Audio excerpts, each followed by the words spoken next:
guys, how you doing? Woo! This is a different kind of video which I rarely do, and this is kind of the first I've ever done, and it's basically where I just discuss / share my thoughts on something sciencey or something nerdy type of thing, just for fun. So in this video, we're gonna discuss about paradoxes. Now you may wonder what paradoxes are. Well, paradoxes are, how can you put it, as it is used to illustrate an opinion or statement contrary to accepted traditional ideas. So it's used to illustrate what? An opinion or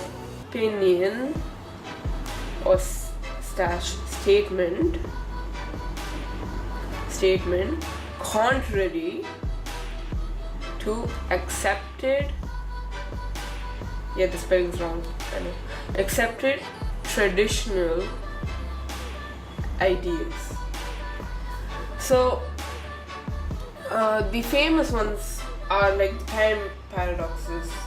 Like people discuss what happens if you go back in time or go forward. So we're gonna discuss a lot of kind of like that. Hope you guys can see. I don't know if you guys can see it actually. Okay, so now the first thing which we're going to discuss is the bootstrap paradox. The bootstrap paradox.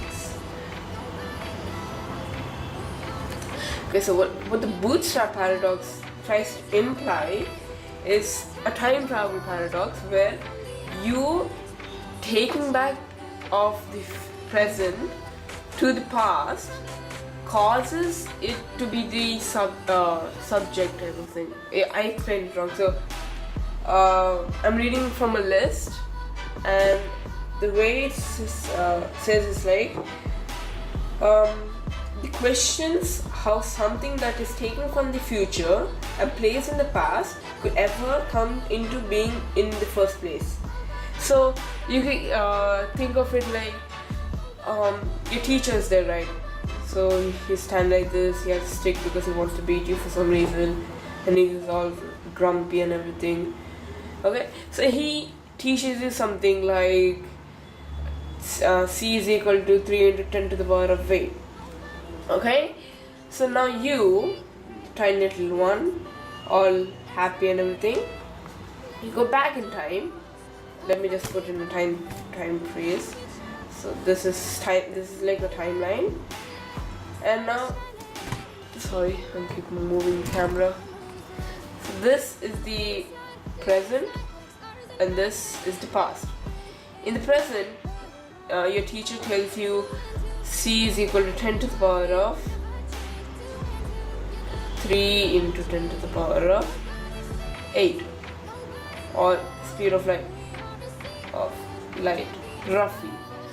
Okay, so you go back in time and you tell someone like probably Einstein maybe. So he's standing there with all his crazy hair doing some math like y is equal to x plus 2, something he's doing, right?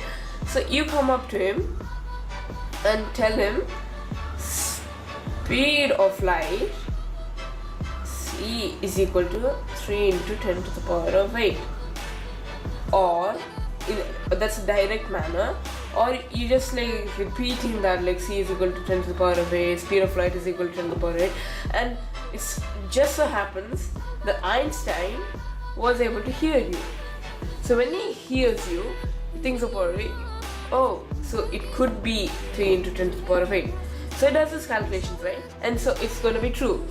So indirectly, because your teacher taught you something and you go back in time and then you just did tell it to Einstein, that causes him to create his theory / experiment to find out that what speed of light is. So basically, something in the future taken back to the past causes it to be I can't explain it right. Suppose you take something from the future and take it to the past. When you take it to the past, someone might have seen it and taken inspiration from it. When they take the inspiration, the output for what they took inspiration causes it to be that thing. So suppose you listen to Beethoven's 6th symphony, you learn it, go back in time, you play it. When you play it on the piano, I can't really draw well. So you play it on the piano, Beethoven hears it somehow, even though he's deaf. He hears it, right? When he hears it, he thinks, oh, this is such a good song. So I feel like I should create something like this. So due to that, he creates the exact identical and becomes famous for it. So you help cause Beethoven's 6th symphony become a reality. So that's what bootstrap paradox is fundamentally. Okay, now we're gonna discuss about the boy or girl paradox. So basically, what this paradox tries to say is, there's a family. This dad is like big, he's like strong, and he's like super smart because he has glasses. Okay, and he's like happy. So he's there, and the mom's there, and the mom's is like, she's like calm, and then she's like, that's just the mom. Okay, that's the mom. So now they have 2 children. They have 2 children. And paradox says this, one is a boy. So one must be a boy. So out of these 2, there's a boy. Let's just say boy has a spiky hair. Okay? So there's a boy. So obviously what you would think is the chances of it being a girl must be 1/2 because it's only boy. So either it can be a boy or a girl. So then you think it's 1/2. So now let us just list out all the possibilities of the kind of children they might have. So there's the boy, male. There's a female. There's the male and female, and there's the female, male. So the paradox started saying that there's only one boy. So you can obviously cut off this one. So there's a chance of it being a boy.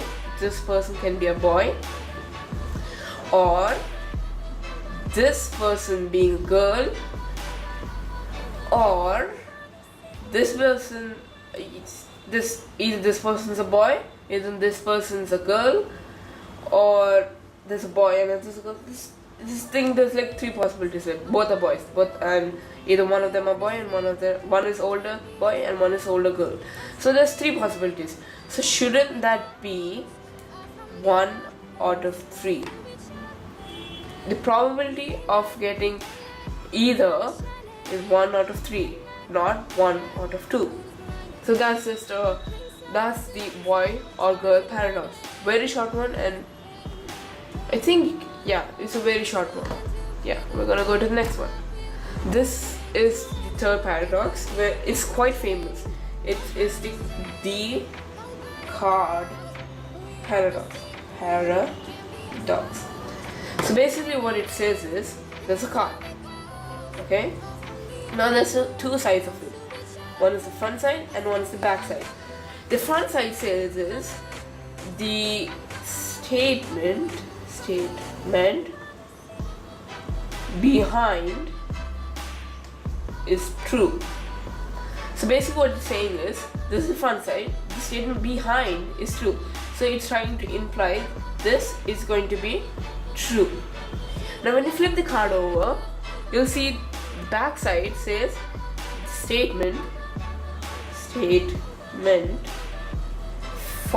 front is false. So this what it's saying is this one is false. F-A-L-S-E. So these are like, how do I put it, negating themselves. So like the front one says this true, and whatever, and the back side says the statement front is false and that is the truth, and when you go front, the statement behind is true. So how can you tell either one is true or false? So that's a paradox. It's loop. Either one is false. If that one is false, the other one is true. If that one is true, the other one is false. So everything's like a mix. So that's the card paradox. Now this is like a break time paradox, and this are like quotes which directly imply paradox. Quotes giving a paradox. So the first quote says, nobody go to that restaurant because it's too crowded. Now, if I go deep into it, okay, so I need okay. Now, if you go deep into it, right, it'll be like, don't go crowded. Right? So suppose there are like an X amount of people in the restaurant, and it's crowded. Okay. Now, eventually, some will leave. Now, we'll forget about this part. It's just to keep it in thought. So now, nobody would go into there. So there's a group, right? There's like this gang, this squad girls. So these guys, they said like we should not go there because it's crowded. But if nobody goes there and people are still leaving, how is it going to be crowded? So then obviously they'll go. If they go, it's going to be crowded. And the next person says it's crowded, don't go there. If they say that nobody goes there, it's not going to be crowded anymore. So it's like a paradox. That's one. And the second one is going to be, don't go near to the water until you've learned to swim. So I'm going to put it in simple terms. Don't go water until you know to swim. So this paradox is, there's a body of water, right? I'm standing here. And then your friend over here says that don't go to the water.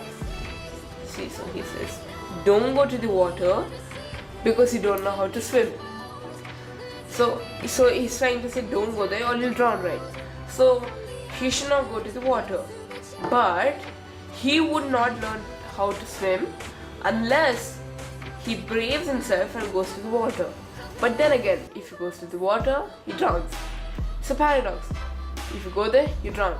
But if you don't go there, you won't know how to swim. Therefore, whenever you go, you drown. So this is like a looping paradox. Okay, now we're gonna discuss about ship of Theseus. Theseus. Okay? So this paradox says you have a boat. Okay, so it's like curved and then like a plank. You have a boat and it has a mast.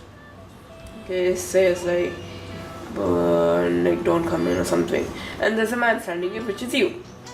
Now basically, over time,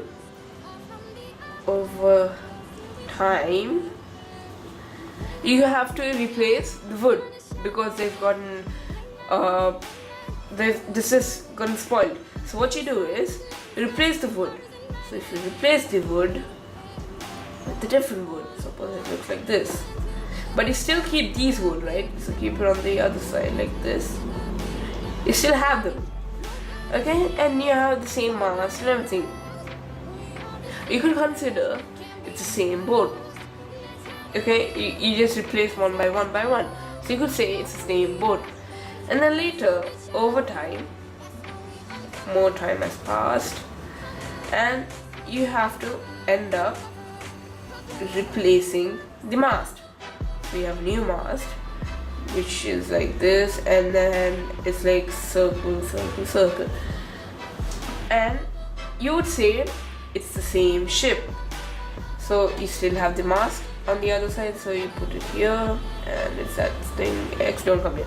Okay, so now, and in the end, what you do is, with the broken wood and the mast, you create a ship identical to the first one. Now the question arises, which one's the original? Is it the new, is it the one which we made with the older parts, or is it the one which we replaced them? This is the paradox. Which one would be the original? Okay, now we're gonna discuss about the Socrates paradox. So now there's two ways to look at this, right? Okay, so now you have a grain of sand. Okay, you have grains of sand. Okay, and there's a heap of it. Okay, there's a heap of sand. Heap of sand. Okay, so that's a heap of sand, right? Okay, now slowly you pick up one grain after the other, so it'll become a bit smaller and still a heap. Eventually you go down, down, down, down until there's only one grain of sand. Would you still consider as it a heap? At what moment of time, when there's a set number of grains, would you classify as a heap? The second way you can consider is, you start off with one grain of sand, a grain. Okay, later on you add one grain by one grain and one grain, and then it has quite amount of time. Is this a grain anymore or a heap? At what time, what number of sand grains does it qualify to be a heap of sand? So guys, that was the discussion of paradoxes, which I found quite interesting. So if you guys have enjoyed it or found it interesting, please do leave a like, comment on if you want to debate about a paradox, or you want to share a paradox. Please leave that in the comment section. Share it with your nerdy friends or everything, so that they could prove me wrong and everything. So yeah, I'll see you guys in the next episode. Bye guys.